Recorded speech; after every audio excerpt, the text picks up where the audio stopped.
भाई क्या किया तुम लोगों ने। थैंक्स टू माई ऑल जनजीज। और जो तुम लोगों ने किया है ना, फाइनली आज तुम लोगों की वजह से इस देश के एजुकेशन मिनिस्टर ने इस्तीफ़ा दे दिया। जी हाँ, धर्मेंद्र प्रधान रिजाइन कर चुके हैं।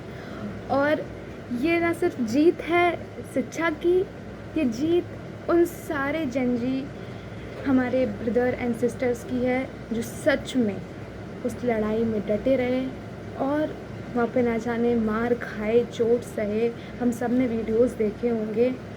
मैं तो प्रोटेस्ट में नहीं जा पाई, मेरे जैसे और भी लोग हैं जो प्रोटेस्ट में नहीं जा पाए, लेकिन we are the part of protest. हम सब दिल से अगर घर पर भी थे तो उन्हीं का सपोर्ट कर रहे थे।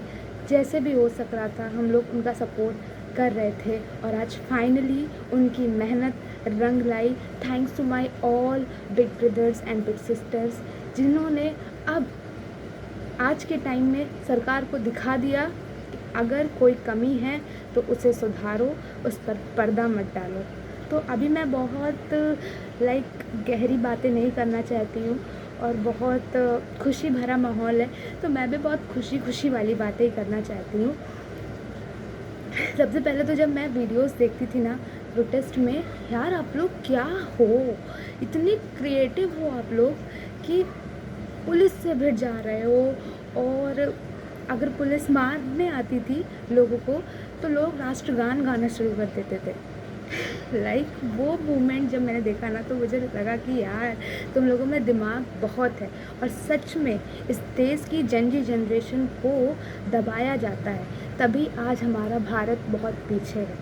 हम हिंदी बोलने वाले लोग गंवार नहीं हैं, हमें बहुत ज़्यादा ब्रेन स्किल्स हैं न्यू आइडियाज़ डेवलप करने की, सिचुएशन को फेस करने की और सिचुएशन का सलूशन निकालने की। हम वो हैं और हमने दिखा दिया।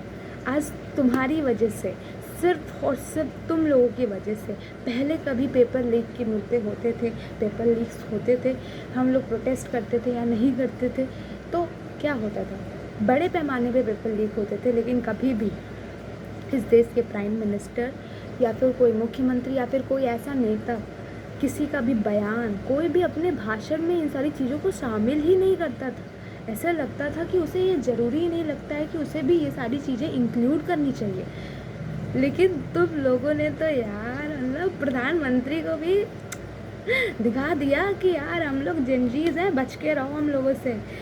और जो जोश, जो एंथुसियाज़म, जो उमंग थी तुम लोगों के अंदर, और जितने अच्छे से मतलब उस बहुत हार्ड टाइम था वो, जब तुम लोग बैठे हो वहाँ पर भूखे प्यासे और सिर्फ नारे लगा रहे हो, लेकिन उस टाइम में भी तुम लोगों ने अपनी क्रिएटिविटी दिखाई।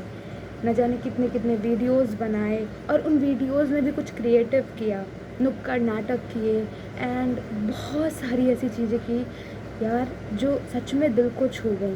और इसी मामले में, इसी टाइम में हमें थोड़ा पता चला कि हमारे देश में अभी ह्यूमैनिटी ज़िंदा है। हालांकि वो पुलिस के अंदर नहीं है, लेकिन आम इंसानों के अंदर है। बहुत सारे ऐसे लोग थे जो बाहर से उन लोगों को खाना सप्लाई कर रहे थे, पानी सप्लाई कर रहे थे। ये सब देख के लगा कि ये है हमारा भारत, ये है हमारे भारत की सभ्यता और ये है धर्म। बस हमेशा ऐसे ही अपने लिए आवाज़ उठाते रहना है। आज जो हुआ ना, और सल्यूट है उन पेरेंट्स को जो अपने बच्चों को वहाँ जाने के लिए परमिट किए, उन्हें अनुमति दिए कि वो वहाँ पे जाएं, क्योंकि आमतौर पे तो घर में ऐसी जगहों पे जाने पे मंजूरी नहीं मिलती है और ख़ासकर लड़कियों को तो बिल्कुल भी नहीं मिलती है। मैं अगर अपने पेरेंट्स से जाके बोलूँ कि मुझे प्रोटेस्ट में जाना है और मुझे कुछ टाइम के लिए वहाँ पे रहना है, प्रोटेस्ट करना है, तो मेरे पेरेंट्स तो साफ मना कर देंगे। हालांकि जहाँ पे मैं हूँ वहाँ पे इतना कुछ इसका यहाँ पे कुछ ज़्यादा प्रोटेस्ट हुआ नहीं, इस वजह से कोई माहौल यहाँ पे इतना है नहीं। लेकिन अगर मैं दिल्ली में होती ना तो मैं ज़रूर घर से भाग जाती। मचा दिया तुम लोगों ने, बस मचा दिया यार, मचा दिया तुम लोगों ने। एंड इतना अच्छा किया ना कि तुम्हारी वजह से आज सरकार, ऐसा नहीं कहूँगी कि सरकार झुक गई, क्योंकि झुकना था, गलती थी उनके सिस्टम में और झुकना था। अभी भी वो बहुत सारी मिस्टेक्स कर रहे हैं। मैं कभी भी देखती हूँ, जब भी हमारे देश के वो क्या बोलते हैं उनको, देश नहीं सॉरी, हमारे राज्य के यूपी के मुख्यमंत्री आते हैं, आदित्य सर आते हैं, तो आदित्य सर क्या करते हैं, सिर्फ और सिर्फ धर्म हिंदू मुसलमान को लेकर ही बोलते हैं। इसके अलावा उनके पास शिक्षा से लेकर, उनके पास हेल्थ सेक्टर से लेकर, उनके पास हाँ वो अपने काम गिनवाते हैं जो उन्होंने किए हैं।